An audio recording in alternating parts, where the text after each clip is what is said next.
What is going on, everyone? Welcome to, I think, episode 5, right? Yeah, I think it's episode 5. I don't know. I'm not keeping count Well, anymore. I just enjoy doing this. So, yeah, it's your boy, Qasim, Breaking Feud. And, hello, welcome. Nice to meet you. Thank you for clicking this video. dude, You're appreciated. this week, I don't know for you, but for me, it's been hectic with like college and work. Like, we're now getting to like almost the end of semester. And like, it's what Week now, 10. April? We just finished week 10. 6 more weeks to go. But dude, it's been crazy because like I don't know, are you taking like the 12 to 16 week course or whatever?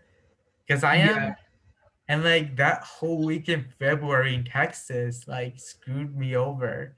Because now I have like for each class there's a test, then a week of nothing, just assignments, and then the week after that test.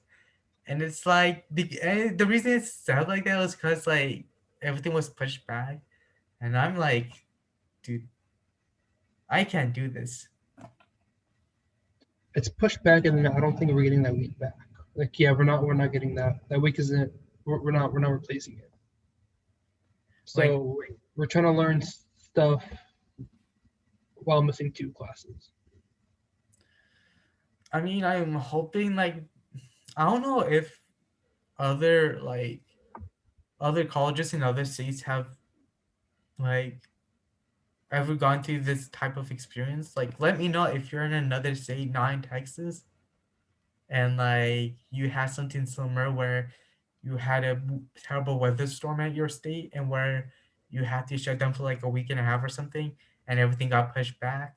Like, let me know how the experience and whatnot, because like, dude, I'm like the thing with it is like I'm terrible at test taking, and like it's just a big hectic just to take tests because it takes a toll on me. Like I'm terrible. And then like the essays for like exams, like I mean the essays for classes, those also take a toll. And like the issue is like the time frame now. Like you gotta keep up with everything, and then as a college student, as a college student who's also working, it's just like uh a lot. Like, and then it's weird because you also have professors who will email, "Hey, mental health break," but they're the ones giving us like the big hectic shit that's going on. Health break, guys. Don't forget. You got a test tomorrow. Aha. Guys, don't forget. Essays due. 50 pages. 8,000 words. Times 8. No, it's not 8,000 words. It's 10,000 words times 8,000. With that, you also have to do 500 tasks with 5,000 projects within 2 days. But take a breather. Take a walk outside. And then you also have these things that are due like literally within an hour, but you also do this. So yeah, I legit screw had you. a classmate because I'm taking a history 2 course, and this professor, he is a waste of time. Like legit, he just talks, but his tests are nothing what he says. You have to read the textbook. So I'm just in the lecture where we're just wasting time. And then after the Yeah. lecture, we kind of meet some of the students. We kind of discuss our notes together and try to make a study guide. Yeah. And one girl was like, "Hey, I'm just gonna take a mental break. I'm gonna go take a walk in the park today. You should Yeah. do that too, Monique." I'm like, I don't got time. Once I'm standing in this chair, I am busting. I am working. You are not gonna see me leave until I finish everything. I am. There is no time for me to go walk in the park. I'm not gonna walk my cat. I'm Yeah. gonna walk these grades. It's like my grades are beating me. No, dude, it's just crazy because like,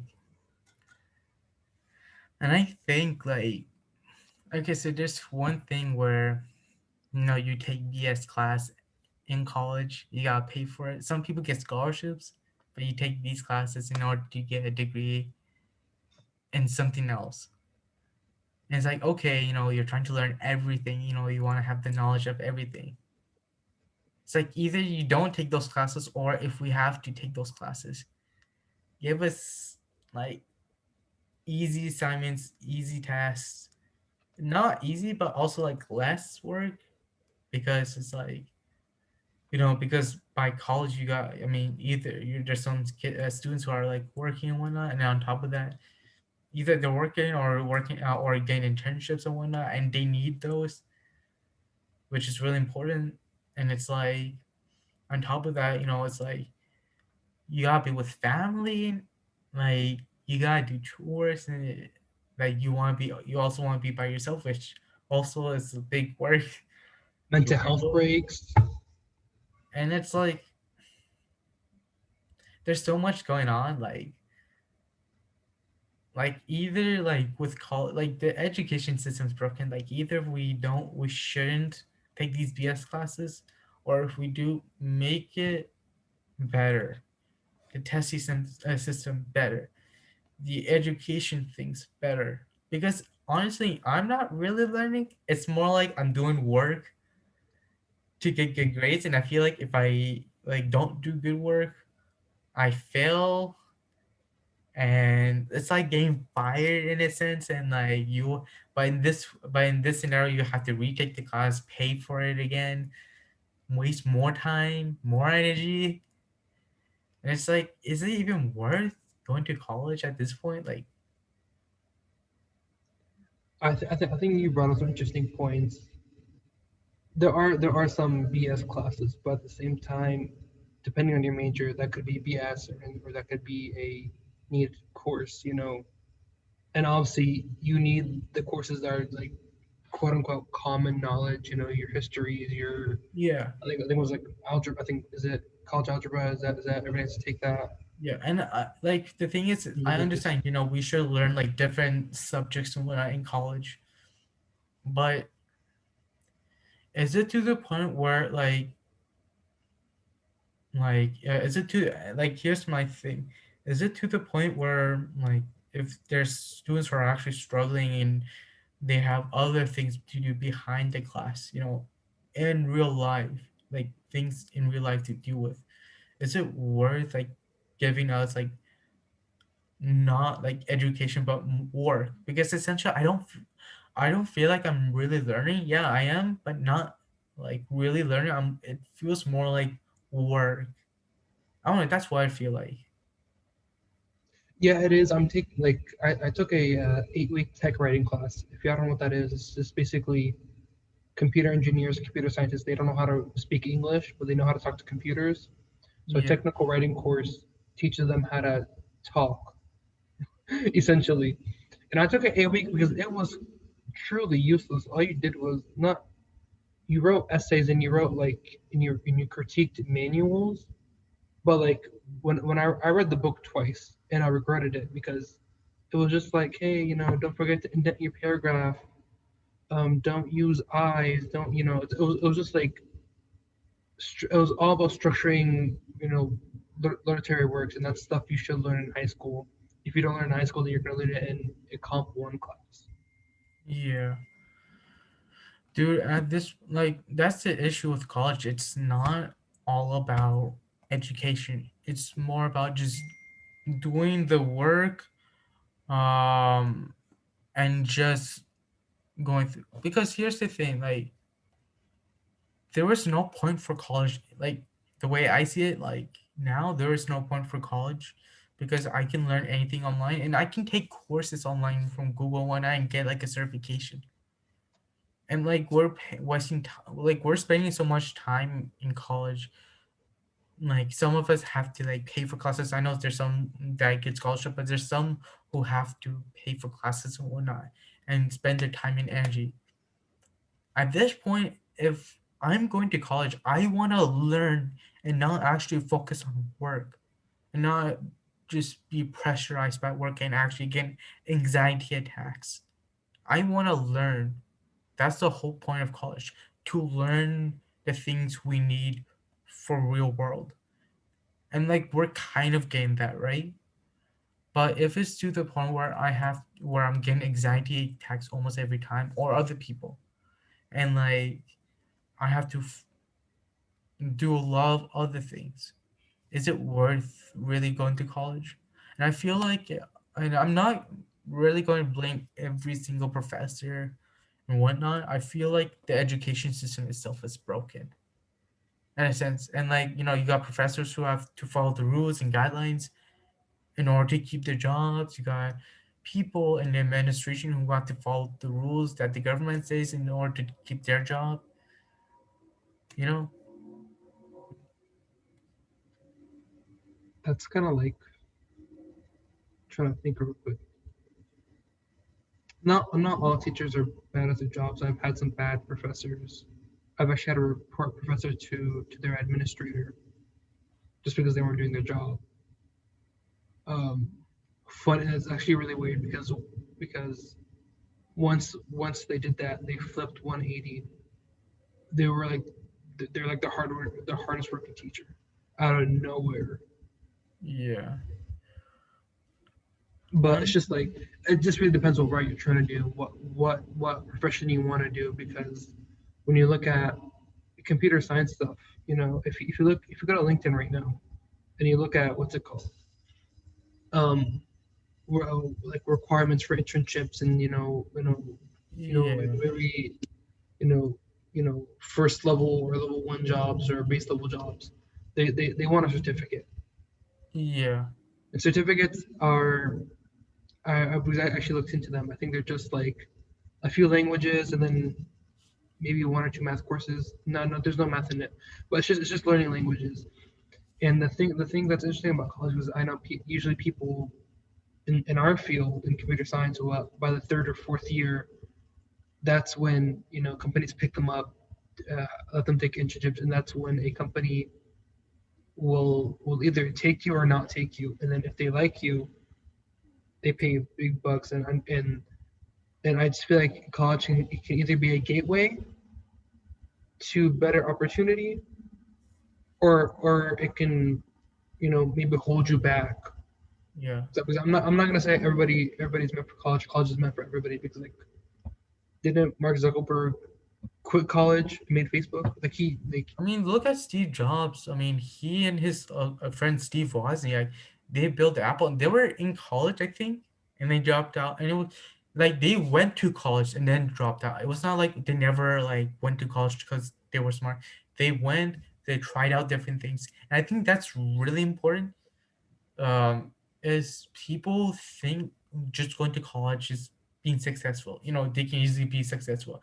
That's not really how it works, and I'm learning, right? I like kind of figured this out late, but like essentially what happens is you have to actually do the work behind college. You actually have to do more research, learn more skills, get some certification and whatnot for that major you're trying to get.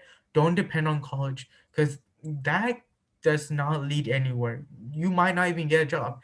And like in this day and age, people like they kind of like people like look at your college, look at your resume, and they'll be like, "Oh, you went to this, and that. You went to these schools, but do you actually have skills?" You know what I'm saying? Because you want to like stand out essentially. That's the way I see. Like you have to build skills and whatnot. Take programs, go to clubs, do this. Like try to maybe self teach yourself these skills. Skills, just any. yeah. Here's the thing. College is like an ocean, and you're in a boat. If you don't row the boat, you can't go through college. Yeah, That what's rowing the boat, that means going to lectures, doing the basic student stuff, going lectures, reading the books, doing your homeworks, tests, stuff like that. But also there's always going to be behind the theme behind the ah behind the the behind the scenes. behind the scene things that you need to do. And Yeah, if you don't do them, that's that's going to be on you because a professor's job and I know you've taken the surveys at the end of the semester. Those are required yeah, about the professor. All I have to ask from them is that hey, did they bring a syllabus? Did they do everything on the syllabus? Did they go to their office hours? Did they teach everything? Did they cancel any classes? Like their job is very bare minimum, but how professors do approach it, it's sometimes it's really is more than what they're supposed to do. But at the same time, if a teacher does, let's just say 50% extra of the work, because they're doing extra doesn't mean you're gonna be better. You need to put in extra work. yeah. It's you have to put in extra work in college, but also outside of college in order to be successful. Because you can't just be like, oh, I'm going to put 100% in college. Because, like, I don't know, you could probably not be good in college. And a lot of cases, there's a lot of students who are terrible with just the actual studies, but when it comes to actually doing the hard work, like the actual work or Application. not, they're really good. And that's why like my thing is like, just start something, try to do that, and see if you can like if you can bring people's attentions by the things you do behind college. And it does help a lot, like for example, like if you're becoming a photographer and you're in college, right? I would suggest, hey, do some take some actual photos behind the scenes, go to some parties, go to a relative um party or wedding or whatnot, take some pictures, put them on Instagram or somewhere, build a portfolio, show it to people, because with that, essentially, that is and that thing can help you start somewhere in life and have a career. And then with that, like going to college, that makes it even better, essentially. That's what I think. The opportunities are endless. Like freaking the internet, you can find everything on the internet. Yeah, From what's it called, from internships to jobs. You can go to LinkedIn, you can go to Indeed, you can there's so many ways to get stuff, to get a job, and sometimes someone says, hey, I work at Walmart. I worked there for like a summer, or a year, just to get experience. Like that's good enough. Just so people know that hey, you've been in the working world. Or but at the same time, schools do bring opportunities too. yeah, Saying that you went to school brings an opportunity. Schools will bring you opportunities. I've actually from the school that we've been to, they for the computer science majors, they actually said, they actually brought up a few opportunities. They emailed us some, yeah. but then with COVID, there's actually an opportunity that was happening in the city that we lived in, actually 5 minutes away from our campus. Um, Another school, I think it was like one of the Texas A&M campuses. They needed I think they tech support. So they asked our schools computer science people to go apply. I don't That's the know. thing. Did you apply for that? It was like a year ago. I don't even know if you remember it or not. Uh, I don't I don't think I remember. But like things like these, if you find an opportunity, like you have to actually, like, my thing was, try to build yourself, build your status and whatnot. But also, if you find opportunity, that's really important. You have to grab it, because you can always like take a break from school, take a break from this and that, but opportunity, you can never take a break. You have to catch on. And like, I don't know, for me it's like, if you see an opportunity, take it, and if it's not good for you, you can always leave it.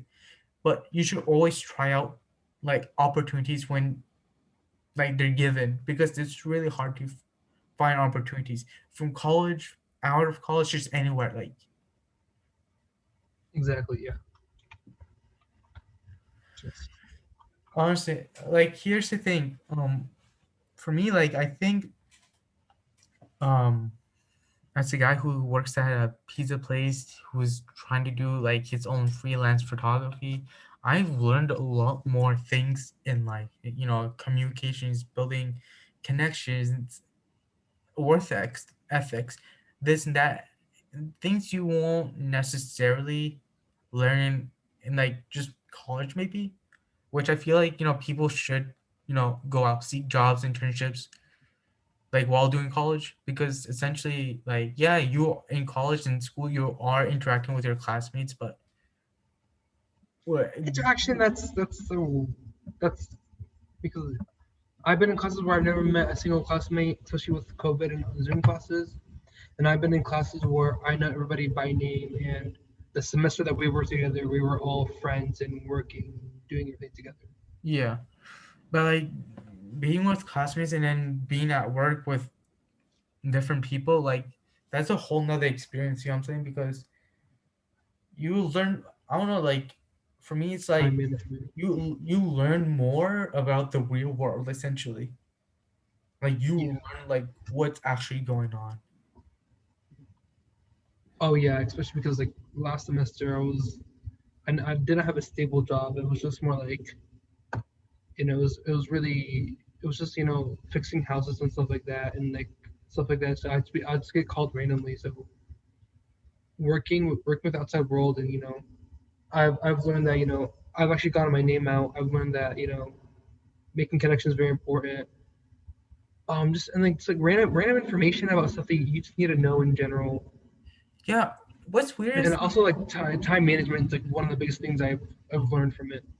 like yeah, like school does tell you about time management, but I feel like I don't know for everyone, it doesn't work for everyone, but for me, like when I actually have actual work, like and then family and then personal time and then college, like with college, I then like learn time management. I know how to time manage better with actual work, with actual school, with family and friends. Because at least with that, it can help you in the future once you graduate college, essentially. And I feel like if you have that pressure, like if you get like a job or internship and get that, and like actually have that time management, like if you have the, what's that word? Self control, You know what I'm trying to say, right? Like, if not the fear, but like, mindset. I guess like if you have that, like you learn more about like time management, and you're able to like function much better. I don't know. Awareness. I'm just gonna put name in words because I'm kind of lost, but I think I know what you're talking about. Yeah, dude. Attributes. Dude, this week has been hectic Continuity. for college. Like, what about you? Like, what have you been doing like with classes? Like, have you been given so much assignments and whatnot because of like you know Um, the pandemic and that terrible weather we had eh, professors earlier have been this really semester? weird. Professors have been really weird. I've gone classes where like, hey, here's the syllabus, here's all the homework, but then just because of one or another thing, or we're just behind. Yeah, A class is always behind is math. In my calculus 3, we're just always behind on something. So it's just like I'm waiting for the day of to find out homework. Um, I'm also taking biology 1 this semester, and it's just like it's so like it's so much detail to the point. It's just like, what am I doing? What am I doing in this class? Because like there's the hours are like the lectures are like 3 hours long and jam packed with notes and pictures and whatever. It's just like that's just been really taking up my life. yeah. Okay. Took So, a quick break. Welcome back. but I have like with like the classes you're taking. Do you ever feel like, yeah, you're learning, but more importantly, you're just honestly just doing the work and not actually like learning more. Like you feel pressured to finish the work and try to do it as perfect, or else things will fall apart or something. Kind of, because like biology, it's biology and biology lab, you know. Sometimes with the post lab, I'm just like, let me just answer these questions. I generally do not care, you know. But that's just because I'm not in the lab. Yeah, But even then, you know, I just want to get that work done with, yeah, because like labs, they can be easy, they can be hard, they can be time consuming, they can be like hard and time consuming, easy and time consuming. yeah, It's just like I just want to get that done. I generally do not care about it. But like lecture, I need to make sure I'm learning, or like that's just a big fail. yeah. What about you? What Actually, classes are you taking? so I'm taking chemistry one lecture, the lab. Um, what's it called? Um, um, what's it called? Oh my god, dude, right now I'm so tired just because I came back from work. But Are you taking the good chemistry professor? what? Are you taking the good chemistry professor? The Apparently, she's good and whatnot. Oh, you're at the she. Never mind. I thought you're taking. She's an okay professor. I forgot what math class I'm taking, but I'm also Um, taking world literature because that's one of the requirements to get in order to get the degree, the computer programming degree, the computer science degree. that was a three. It's three Englishes, right? What? Three English courses, right? Yeah. Oh, no, no, this is not like an English course. This is something else. The world literature class I'm taking is something else. I texted you. Did you know that professor? Uh, no, the thing is, issue is like I wanna, I wanna learn, but it's like the amount of not just the amount of work, but the work difficulty itself is hard. The test difficulties is really hard, and I can't learn like that. Like I actually had an interesting talk with a friend. Everything is online. We can always learn, but we're not gonna do it until we're in school. With school, we're like, oh shoot, we have to learn. So we just start learning things, which I kind of agree, but a little bit disagree. And the reason is, yeah, the reason we don't learn like things like all from the internet, like how everyone's talking about, is because we're like tired. We just don't want to have to deal with like doing our own research and whatnot, just because we're just tired from school and we just want like to do stuff in life. But at the same time, I do agree where like we're not going to do where we don't learn anything until we're in school and like we have that pressure in a way to actually learn. Yeah. At the end of the day, it's kind of on the student, because you know this is unbearable. It's not like the school is saying don't come in, we don't want you. The school saying don't come in, or possibilities you're gonna die. Yeah, I just feel like at the end of the day, with this circumstance, it's on the student really. But the professor that I text you, I wish you took him, because yeah, I took him for Chem one, Chem two. I got A's in both. Does not and I do not know a single thing about chemistry. A yeah. single thing. It's just memorize the study guides and you're good. Yeah, with my professors, like she teaches us like what she would do is go over the PowerPoints, but in each PowerPoint, like what she would do is if there's something where where she has to physically explain, what she would do is she has a whiteboard and she has this camera system where like there's a camera pointing down. She has a whiteboard on the table. She starts drawing things down, and yeah, essentially, Okay, that's pretty cool. yeah.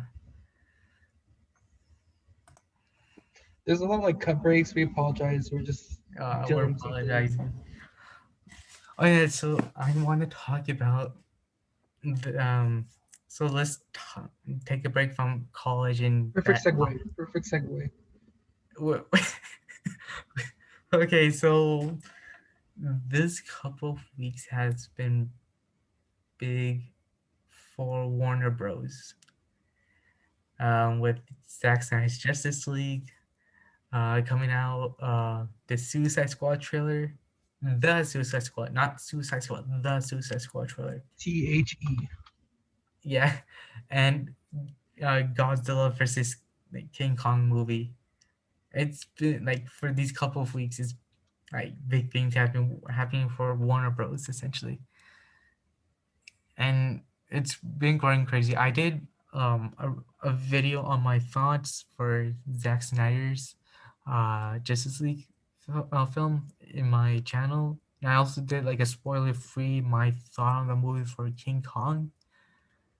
And then I did a reaction trailer for the first official Red Band trailer for the Suicide Squad.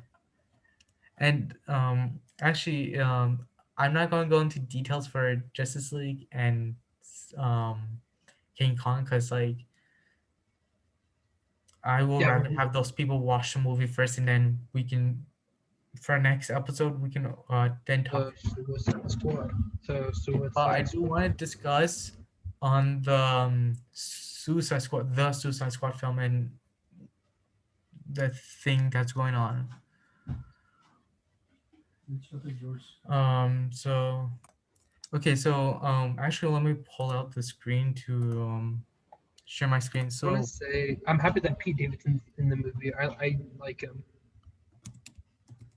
Also the guy John Cena. yeah, so this is some movie, right?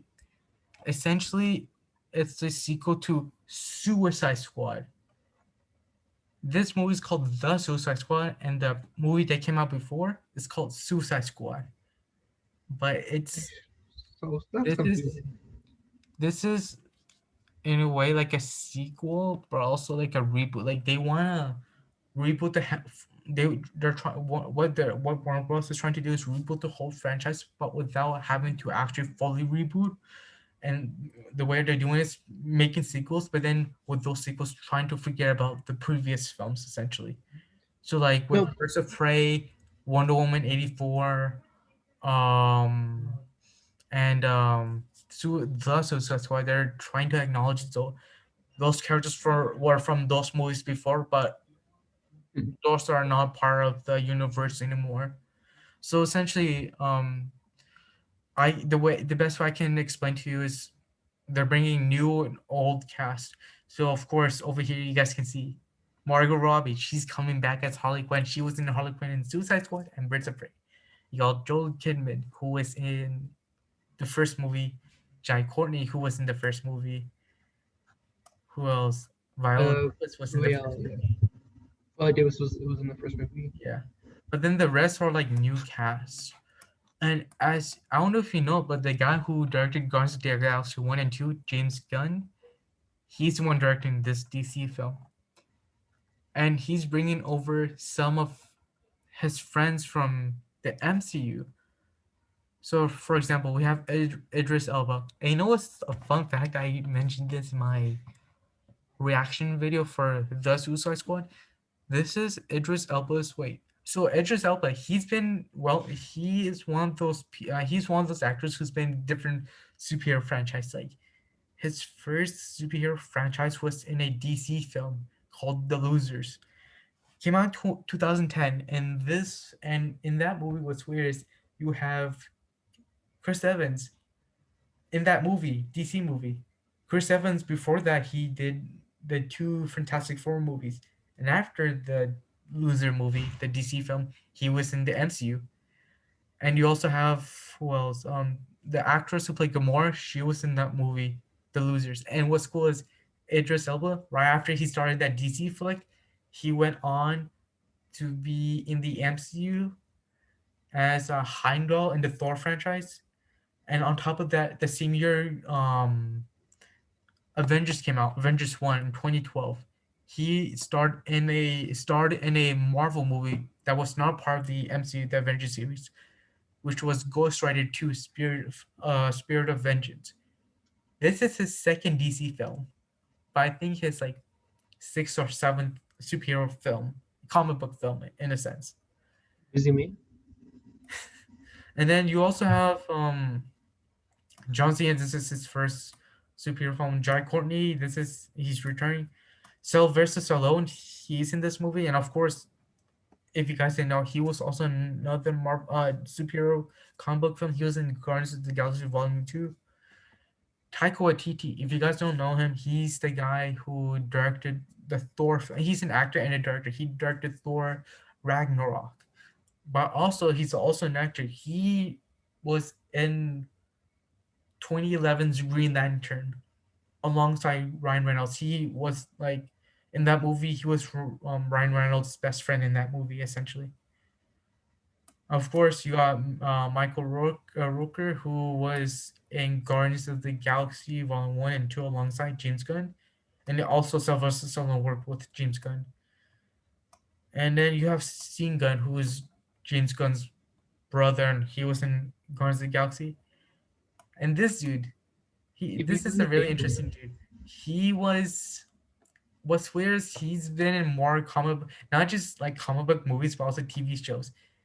His first comic book film, his name is David Dast Malchian. I'm sorry for butchering your it's on the name. screen. It's on the Yeah, screen. it's on the screen. David. His first superhero comic book flick was The Dark Knight 2008. Then in then he starred in the Flash show and the show Gotham. Then he went on to do two Marvel flicks. Both of these Marvel flicks are in the MCU. It was two Ant-Man films, and I loved him in Ant-Man. He's coming back to DC to do this film, to be this character named Polka Dot or something like that. And Polka yeah, dot. so you have people returning from the same from the you have people who are in other superhero films. You got people who are working with James Gunn and was in other superhero flicks. You got people from the previous film within the universe returning. And this is the the fourth DC film, like the fourth film within the franchise to be rated R, but the second theatrically released rated R. What I mean was, so the first like rated R film that came out within the DC universe was Batman versus Superman, the ultimate cut version, the one that came out on digital and streaming service. That 3 hour version, that movie was rated R for like extra blood and extra scenes. The second film is Birds of Prey, and that was the first theatrically released rated R DC film within the franchise. Where's Paris rated R? Yeah, Birds of Prey. The third is the Zack Snyder version of Justice League. And I'm not going to say, oh, it's the director's cut. It's a completely different movie than the one we got theatrically. It's not like with Batman versus Superman, the theatrical one was PG-13, and then the extended one is rated R. This is a completely different Justice League film. This will be the fourth rated R film within the franchise. It's also interesting. I mean, the movie, the way it looks, but here's the thing. So this we've discussed this many times before in the podcast, Zack Snyder's original plan, and this was not part of it, right? This was not. It's just imagine the way I would describe it. This is imagine when George Lucas was planning out all his Star Wars films, and when I'm saying planning out, I'm talking about um before like when he's making the prequel, I mean the original trilogy. Just imagine that. And he also planned the prequels ahead of time. Just imagine if you know like if Fox was like, screw you, I'm going to change the plan, and then franchise gets destroyed. Like that's how I would explain what's going on with DC now. Okay, so essentially, um but with the new, I know like next year, they're releasing the Flash movie with with Michael Keaton returning as Batman and Ben Affleck's returning as Batman. But essentially, what they want to do is with the Flash film, restart the whole universe, right? And I'm like, dude, instead of restarting it because three movies were a big flop, continue with the story. Just don't screw over. Like Batman versus Superman was awful. Yeah, that was just one movie, right? But Suicide Squad was awful because the studio reshot the whole film, and that movie that we saw was the one that the studio reshot, and that was terrible. And then on top of that, Justice League. What happened with that? That movie got completely reshot by the studio, and it was shown that the Snyder version of the cut of the movie was more successful. What does that mean? Warner Bros. Screwed it up. They screwed up the whole entire franchise. It's not a phase, it's a lifestyle. But I want to say one thing about Suicide Squad, or What? the Suicide Squad, that I'm very happy about. Not happy, but what's Okay, let's call the new Suicide Squad 2021 because it's yeah. coming out this year.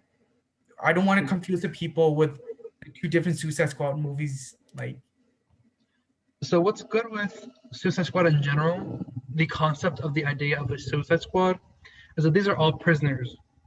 yeah, So and I'm happy that they kept Viola Davis because she's the the head of the whole unit thing.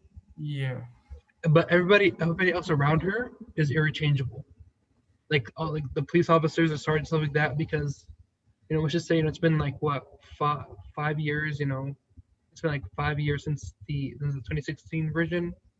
And like, oh, this officer went up the ranks or this officer went down the ranks, stuff like that. And also, when it comes to like supervillains, yeah, we get Harley Quinn, we get Idris Elba now, John Cena's here. yeah, And I really wish they really brought back Will Smith, but just because the concept of a Suicide Squad is that they don't need to bring him back and they don't need to give an explanation because they can be like, oh, he's in prison, he's chilling in prison, or he died in prison, or like they don't want him because he's been rowdy or something like that. You know what I'm saying? Like they can interchange so many supervillains yeah, and bring up a new cast every single time they make a Suicide Squad movie without giving an explanation, and that's just a big benefit for them. yeah. I don't know if you've been hearing ever since the Snyder Cut was released and got really good reviews. There has been in talk to release the Snyderverse and release the Air Cut. Air meaning the director of 2016 Suicide Squad. His name is David Ayer. And of course, just like the Snyder Cut, people want to release his version of the movie. And the reason they are doing the hashtag release the Air Cut is because that movie was already shot. It was finished. They reshot the movie 2 months before the movie was released, just like Justice League. So Warner Bros. Can easily release the director's version of the film that he originally had shot.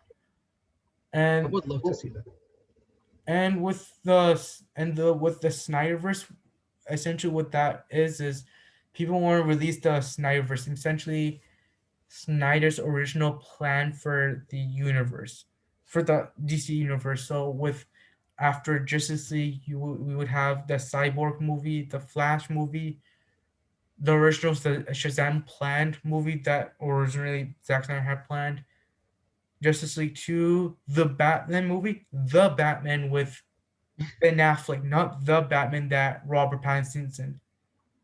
And I will get into the history behind the Batman later, but the Batman was starring Ben Affleck as Batman, and Justice League Part 1, Part 2, and Part 3, and Man of Steel 2. Now I want to get into the Batman, the history behind it, how we went from having Ben Affleck direct, write, produce, and star as Batman in that film to having Matt Reeves direct and having Robert Pattinson. in the leading role of Batman. You want to know what happens? What happens? So, 2016, they're filming Justice League, right, with Zack Snyder. Uh, Ben Affleck told Zack Snyder, "Yo, I'm going to right after we wrap up Justice League Part One. I'm going to do Batman because I'm the type of dude who wants to do one film at a time, right?" So Zack Snyder's like, "Okay, we're not going to do Justice League until we finish this film and make you make your own solo film." And Ben Affleck got so far into production, right? Because this dude was already announced to direct, write, star, produce, and other things as in the Batman movie. To the point that during the production of Justice League, they hired Joe Manganiello. I can't say his name. The guy who was the bully in Tobey Maguire's Spider-Man One movie. Oh, He let me was see. he they casted him as Destro during the production of Justice League, to the point that they had him shoot like end credit scene to set up the Batman movie, right? Because he was originally planned to play the villain for the Batman that Ben Affleck was supposed to do. And of course, with studio pressure and whatnot, and him being a father and trying to be the writer, director, producer, and star all in one film, it was a big hassle on him, right? So he was like, I might just as well step down as a director, but how and hire Matt Reeves to help write the film. I mean, to help write and direct the film, but I will not be like the actual thing. And then from there, as there was production failures with Justice League, like production problems with Justice League, he ended up stepping down as Batman. He was like, "Yo, I'm not playing Batman anymore." And what happened was with Justice League when that came out in 2017, that movie was a flop. And he was but studio was bothering him, so it's like, you know what, I'm done. He can restart the whole entire Batman franchise. So what they did was in 28 no 2019, yeah, they were looking for actors to play as Batman. And and at this point people are speculating maybe this will Ben Affleck will be stepping down, but it might be a prequel, right, in the franchise. Because you gotta remember, Ben Affleck plays like a 6-year-old Batman. And Which is an interesting topic, though. That's in an this interesting movie they and unique wanted a take. younger Batman. So people were speculating, hey, this might be a prequel in a sense. And I was really interested. I was like, yo, this might be a good idea. Cast someone, cast a younger Batman, but have it be a prequel to Ben Affleck's Batman. But and the director originally, I think, had planned it out to be like that. But as time went on, script changed, and now they wanted this franchise to be its own separate universe, like how Chris Nolan's Batman universe is separate from any other DC universe, just like that. And he had casted Robert Pattinson, and Robert Pattinson, weirdly enough, was doing an audition while filming Tenet with Christopher Nolan, who did the Dark Knight trilogy and produced Man of Steel and Batman vs Superman and Justice League, which is crazy in a sense, like the whole Batman thing. And so, like, yeah, now it's its own separate universe. And ever since, and then what's weird is now Ben Affleck is coming, apparently, yeah, from what I've heard, returning back as Batman for the Flash movie. And I think this will be his last, either he's still going to play Batman or this might be his last film. I mean, this is his last film as Batman. I think and that's when they're going to be like, oh, the Flash runs around the globe. And then, He's going to be going to different dimensions and whatnot. And then he'll be going to the TV version of the Flash. And the reason I bring that up because um, there's a scene, there's a mini, like a small crossover thing with the TV show of the Flash Arrow universe where they go to different universe, right? They go to the Titan. You know, there's the TV show Titans, the DC Yeah. TV show. They go to that universe. Then they go to the Birds of Prey TV show universe that came out in what 2003, and then they go to the 1966 Batman TV universe. Why? And at one point, they go to the Flash from the movies actually met the TV show Flash, meaning this was a setup to the Flash movie. So yeah, and they already casted Michael Keaton as Batman in that movie. It's already like confirmed and everything. Both Flash are Rick Barry, right? That's the character's name, Rick Barry, Yeah, for both Flashes. yeah, both of them are Flashers essentially, um, which is weird because like typically we would have like what I wish they instead of having one flat like having both Barry Allens bring in different Flash. That's interesting. Like so they're both Barry Allens, just different chromosomes.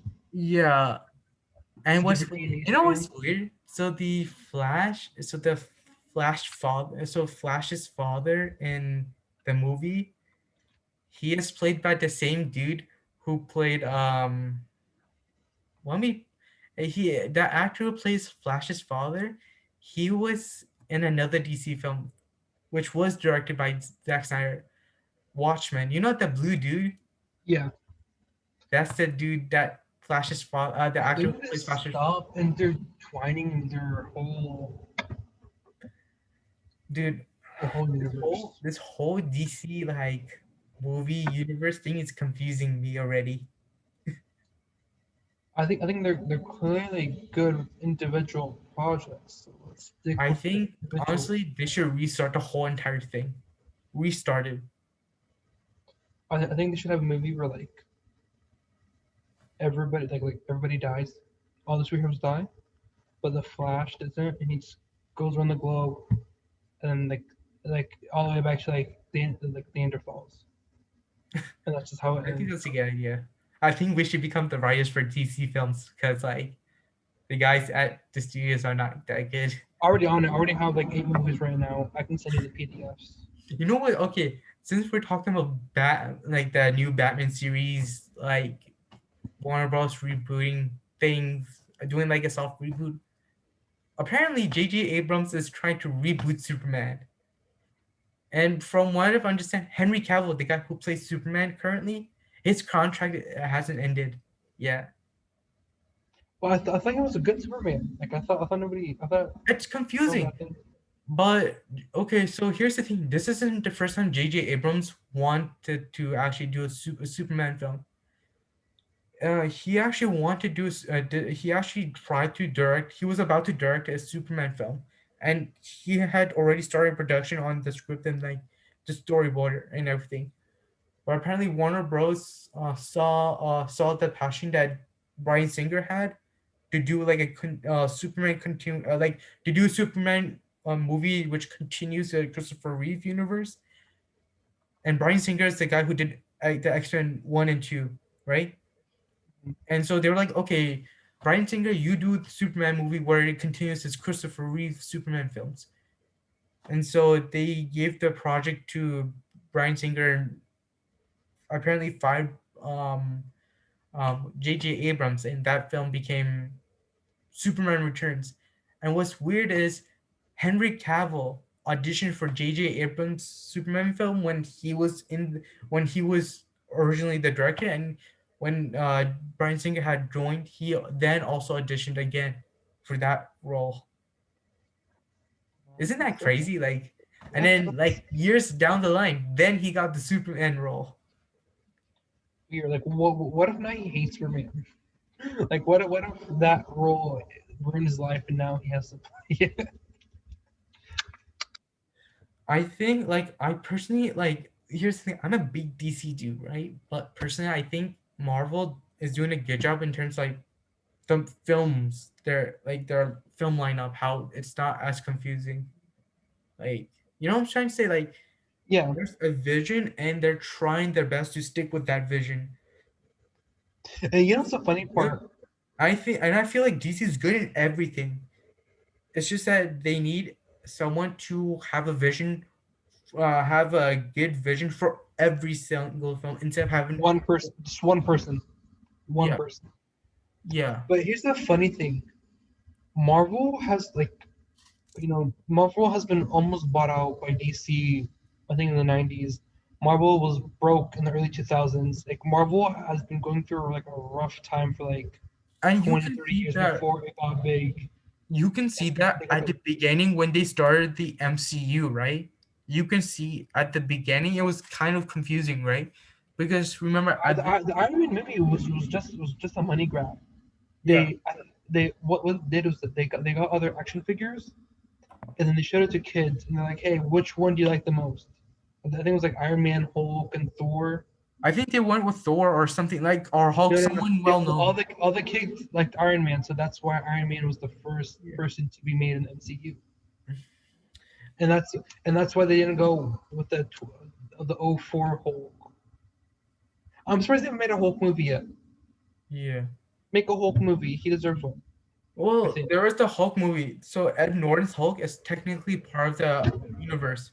It was just that he was supposed to return, and there was an interview with Mark Ruffalo, the current Hulk, where he was talking about how when they were announcing the Avengers cast in I think 2010, he thought he made a mistake, right? And all the cast members like Scarlett Johansson, Chris Evans, and RDJ were kind of confused, right? Because remember when they did the Incredible Hulk with Ed Norton, RDJ made a cameo as Iron Man in that film, and there were some Easter eggs and nods to the Avengers within that film. And the guy who plays the general in the Hulk movie, of course, returned later in the movie Captain America: Civil War, and he returned for Avengers: Infinity War and Endgame. And Okay. what's weird is the guy who plays Peter Parker's teacher in Spider-Man: Far From Home and Homecoming. He was also the same character. He also made an appearance in that movie, in the Incredible Hulk movie, as the same dude. Too many people. Oh, okay. So the first Avengers in 2012. Wait. I'm trying to remember something real quick. So the first Avengers in 2012. Who had movies at that time? Just Iron Man and Captain America. No, so it was Iron Man, Incredible Hulk. So I'm There not. was Iron Man 1 and 2. So before Avengers 1, there was Iron Man 1 and 2. And before Iron Man 2 came out, there was the Incredible Hulk that came out with Ed Norton. I'm not gonna count that. If it's on the same actor, I'm not gonna count it. Okay, so then just Iron Man 1, 2, Captain America 1, and Thor 1. Thor one. Okay. And then right after Avengers 1 came out, the year after Avengers 1 came out, it was Iron Man 3 and Thor 2. Okay. Yeah. So in the first movie, it was Captain America, Thor. What's his name? Iron Man, Hawkeye, Black Widow, and Hulk. Yeah. There was only six people. Okay. And actually, so Hawkeye and Black Widow didn't have their own solo films before that, but they appeared in. So Hawkeye had a minor role in Thor 1, and of course, everyone knows Black Widow had a major role in Iron Man 2. Oh yeah, I remember them, and I remember that. They do cameos. But isn't Scarlett Johansson gonna get her own movie? Isn't Black Now it Widow gonna is. get her? Now she is. Originally, it was supposed to come out, I think, April or May of 2020, but it was pushed back to like November or December of 2020. Of course, when the release date came closer to that, they had to push it to like May of 2021, and then now they pushed it to I think June or July of 2021. Yeah. But I think it's just so weird that they finished their universe, but yeah, they're like bringing it back with like the Falcon and the what's that new one coming Winter out? Soldier. Falcon. I Yeah. think they should have ended with Endgame because and was it was an actual conclusion to the Yeah, things that have been building up since Iron Man 1. yeah. It's conclusion like they could have done like one keep WandaVision because that's kind of its own thing, its own I know, like universe. I would say keep one, like I would say keep Spider-Man Far From Home because at least with that, like it kind of dealt with what really happened during the 5 years that they disappeared and what happened after Endgame, like what literally happened after Endgame. It's just gonna be weird without Iron Man. I mean, it's not just weird with Iron Man, but also the rest of the original Avengers, like Black Widow's dead, Captain America's old. Well, Hawkeye's gonna be with his family. Black Widow's dead. What? Black Widow's dead. Yeah, When did she she die? died in Endgame. She did. Yeah. I remember that. So Black Widow, the movie that's coming out, Black Widow movie, that takes place in between Captain America: Civil War and Avengers: Infinity War. When did she die? Because they only did Iron Man's funeral. No, no, don't you remember? In Avengers, Endgame. Do you remember it was Hawkeye and Black Widow who had to go find one of the stones? Oh yeah, it was like the Soul Stone, something like Yeah, the that. Soul Stone, and like they were both fighting over who should die. Hawkeye was like, "I would let me sacrifice myself." Black was like, "No, you got a family. You know what I'm saying? You shouldn't sacrifice. You're the father. I should sacrifice because I have no one. You guys are my family. I have She she literally she, no she did one." that to the Hulk. Didn't they have a relationship? Her and the Hulk. She's just gonna do him like that. Nobody loves me. Mm. That's why you can't turn into the Hulk. That's why he has problems. Yeah. Nobody loves me. She has a 500-pound behemoth trying to give her love. Honestly, there is going to be like a Hulk TV show, a She-Hulk show, and where they're bringing back the villain from the Ed Norton Incredible Hulk film, and Mark Ruffalo is coming back as Hulk. I wonder if they're ever gonna bring the Red Hulk, Mr. Red. That people are making rumors about like there's like rumors saying that the general, like because in the comics the general that was in Incredible Hulk who also made an appearance in the other MCU films. In the comics, he becomes Red Hulk, and of course, in the cartoons, he becomes Red Hulk. So so people are speculating that in the TV show, he's going to become the Red Hulk. Okay, that makes sense, I guess. He'd probably be super old by now. I guess. Um, this is kind of weird. I don't. I just kind of wish they just stop making adventure movies and let's like reboot Fantastic Four or or have MCU have like Marvel buy back the X-Men universe. Well, they already bought Fox, and Fox owned X Men, Fantastic Four. They already own. Oh yeah, Are you talking Disney. about Spider Man? Because this is Spider-Man's Disney, yeah. because Not Disney, Sony. Sony. Because right now, this is the last Spider Man movie they're ever shooting. This is the last movie Tom Holland will be Spider Man. Because after this film, the rights go back to Sony, and Sony will have Spider-Man be in their own universe. And you know I'm talking about the universe that Sony has set up with Morbius and Venom. Oh, that will be dope. And what's weird is they already had set up from what I've understood, they already have Tom Holland part of that universe. And I can and like the way they're doing it is through the multiverse, which is going to be a big role in the upcoming Spider-Man movie. And you can already see hints to Spider-Man being in the Venom universe. And I know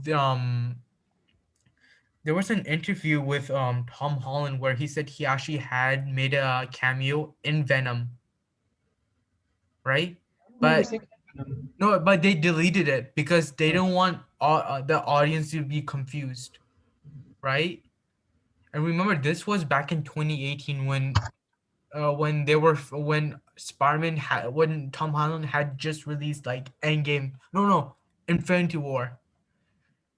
And then on top of that, in the in the if you watch the Morbius trailer, they bring back Michael Keaton as Vulture, literally Michael Keaton as Vulture from Spider-Man: Homecoming, which that movie is made by Sony, but that movie takes place within the MCU because Iron Man is in that movie.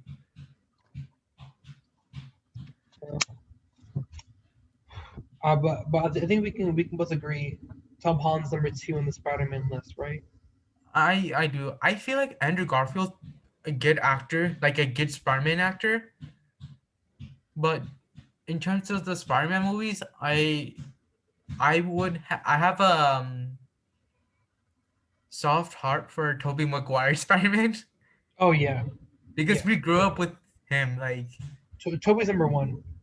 Like in terms of but in actuality, I would go with Andrew Garfield and then Tom Holland. Really? Yeah, I liked Andrew Garfield. It's just like I feel like just Tom Holland made it better because like Spider-Man's supposed to be like this like scrawny, not scrawny kid, but he's supposed to be like some nerdy kid. I feel like yeah, Andrew Garfield's not that. He's the exact opposite. yeah. I don't know. Like that's my opinion. Like Well, it's invalid. Take it back. Aggression. bro. Okay. And then we're gonna end it over here. So thank you so much for watching. Please share this with everyone else and hit the subscribe button and share this channel with everyone else, including this podcast. So yeah, thank you so much. Give this video a thumbs up. Comment down below on what topic you guys want us to talk about. And yeah, see you guys later. Peace out. Bye. Bye. Bye. Bye.